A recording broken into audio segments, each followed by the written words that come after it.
One of the things we often tend not to think about when moving into a new place is the utilities. This is because we're probably distracted by other factors like paying rent or paying off a mortgage. It does, however, pay off in the long run if you direct some thought towards the factors involved when picking the right contracts. In this video, we'll look at gas and electricity specifically.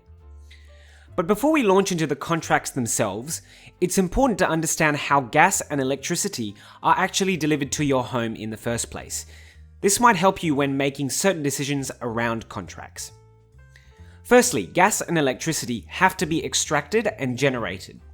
For gas, this will involve mining, and for electricity, this may involve the use of coal, hydroelectric, or wind power systems. The companies and organizations that perform these tasks are called producers or generators. Then you have the distributors. These are the organizations that build and own the infrastructure that connects the gas and electricity to your home. And finally, you have the retailers. These are the organizations whom you actually buy gas and electricity from.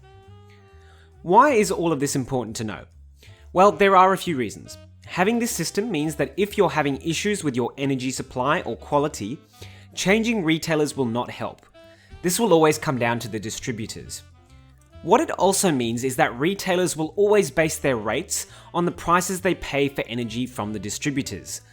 This is why energy rates in some suburban areas may be higher than others. Thirdly, because there are numerous retailers out there, they all compete on price, which means customers have some choice when it comes to rate offers. Finally, it also means that retailers provide a choice for customers, like yourself, to enter contracts where the energy you're being supplied with comes from renewable energy sources or not. These are called green energy options and are often marginally more expensive than normal contracts. Okay, now let's look at the actual contracts with the retailers themselves. These will usually last about 1 year. However, non-fixed term contracts are possible, and rates will usually be payable on a quarterly basis. The amount which you pay for gas and electricity will depend on the retailer's rates, which they have to disclose in what's called an energy pricing fact sheet.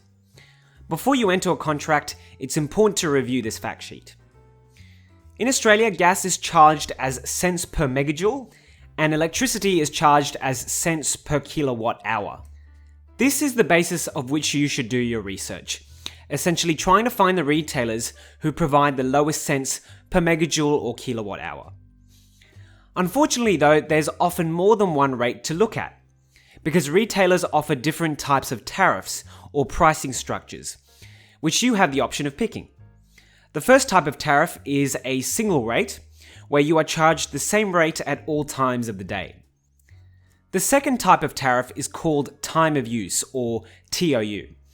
This plan is one where you are charged different rates depending on what time of the day it is.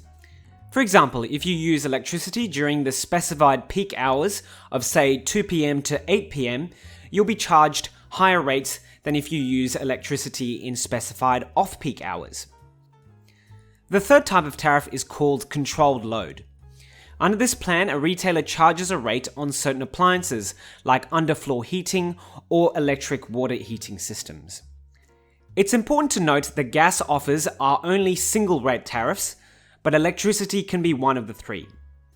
For electricity, you also have to check what type of meter that you have at home, because this will determine which tariffs you can opt for. Some final things to think about when picking contracts is to consider the discounts which some retailers offer. They may, for example, offer a discount of something like 5 or 10% if you pay your bill on time. It can be handy to find the retailers that offer such discounts. Lastly, gas and electricity contracts are offered by retailers both separately or bundled in one package. Before going into a bundled package, always check to see what sort of benefits can be offered when doing this. This might help to reduce your overall energy bills. In some cases, retailers can have cheaper rates for one type of energy, but more expensive ones for the other. And that covers gas and electricity bills.